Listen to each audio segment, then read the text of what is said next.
இங்கே உள்ள வாழ்க்கையில் பணம் என்பது எவ்வளவு தேவை அப்படிங்கிறது பார்த்திங்கன்னா, உங்களுக்கு அன்பு, காதல், கருணை, பக்தி இவை எதுவுமே உங்களுக்கு ஒரு உயர்வை தரவே தராது. இல்லைங்க, இது எல்லாத்துக்கும் முக்கியமானது கல்வி தான் அப்படின்னு நினச்சிங்கன்னா, ஆமாம், கற்றோருக்கு சென்ற இடம்லாம் சிறப்பு அப்படின்னு தான் நம்ம எல்லா இடத்துலையும் வாசிக்கிறோம். ஆனால் ஒரு விஷயம் பார்த்திங்கன்னா, ஒரு அப்பார்ட்மெண்ட் கட்டுறாங்கன்னு வச்சுக்கோங்க. அந்த அப்பார்ட்மெண்ட் வளர்ந்து அதாவது ஒவ்வொரு அடியாக ஒவ்வொரு ஃப்ளோராக வர்றதுக்கு அஸ்திவாரம் ரொம்ப ஸ்ட்ராங்காக இருக்கணும் தான். அந்த அஸ்திவாரம் வேணால் கல்வியாக இருக்கலாமே ஒழிய, ஆனால் அந்த கட்டடம் மேல் உயர்ந்து வருகிறதுக்கு நிச்சயமாக பணம் தான் தேவை. ஓகேங்களா? அதனால் கட்டாயம் பணம் தான் உங்களுக்கு எல்லா இடத்துலையுமே மதிப்பை தரும். உங்களுடைய உறவுகளிடத்தில் உங்கள் உரிமைகளின் அளவை தீர்மானிப்பதும் இந்த பணம் தான். உறவுகளிடத்தில் உரிமைகளின் அளவு என்ன அப்படின்னு நீங்கள் என்கிட்ட கேட்கலாம்.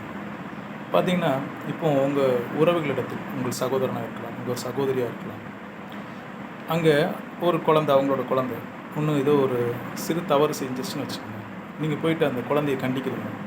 கண்டிக்கும்போது நீங்கள் அவர்களை விட ஒருபடி மேல் பணக்காரராக இருக்கலாம், இல்லது அவர்களுடைய ஈக்குவல் ஸ்டேட்டஸில் பணக்காரராக இருக்கலாம். அப்போ அந்த குழந்தையை நீங்கள் கண்டிக்கும்போது அங்கே உள்ளவங்க பேசிப்பாங்க, அவர் சொல்கிறது சரிதான் அப்படின்ட்டு.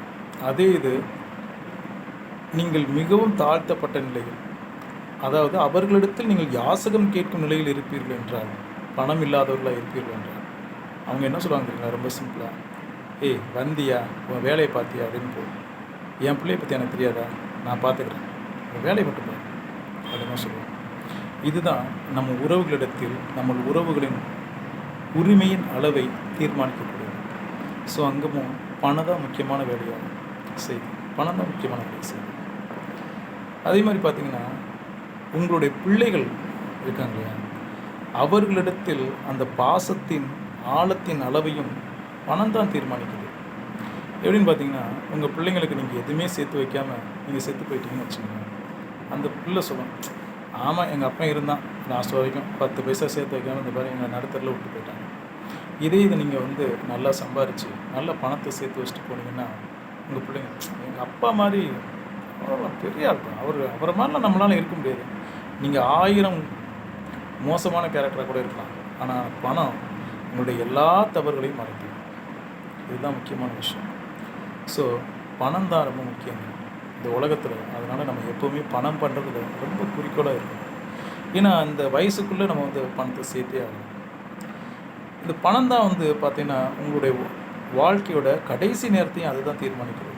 உங்களை யார் அடக்கம் பண்ணணும் அப்படின்ட்டு, உங்களை கார்பரேஷனில் அடக்கம் பண்ணணுமா, இல்லை உங்கள் உறவுகள் அடக்கம் பண்ணணுமா அப்படின்றதையும் இந்த பணம் மட்டும்தான் தீர்மானிக்கிறது. இது தெரியாமல் தான் பல பேர் வாழ்க்கையை தொலைச்சிட்ருக்காங்க. சிலவங்க சொல்லலாம், பணம் மட்டுமே வாழ்க்கையை தீர்மானிக்காது அப்படின்னு சொல்லுவாங்க. ஆனால் அப்படி சொல்கிறவங்க 2 பேர் தான். ஒன்று, பணத்தை அதிகமாக சேர்த்து வச்சுட்டு அதை என்ன பண்ணுறதுன்னு தெரியாமல் இருக்கிறவங்க. இன்னொன்று, பணம் சம்பாதிக்க வக்கு இல்லாதவங்க. இந்த 2 பேர்கிட்ட மட்டும்தான் பணம் எதுவுமே எல்லாத்தையும் தீர்மானிக்காது அப்படிங்கிற ஒரு வார்த்தை வரும். மற்றவங்க எல்லாருக்குமே பணம் தான் முக்கியம். ஸோ பணத்தை நீங்கள் சம்பாதிக்கிறதுல முயற்சி பண்ணுங்கள்.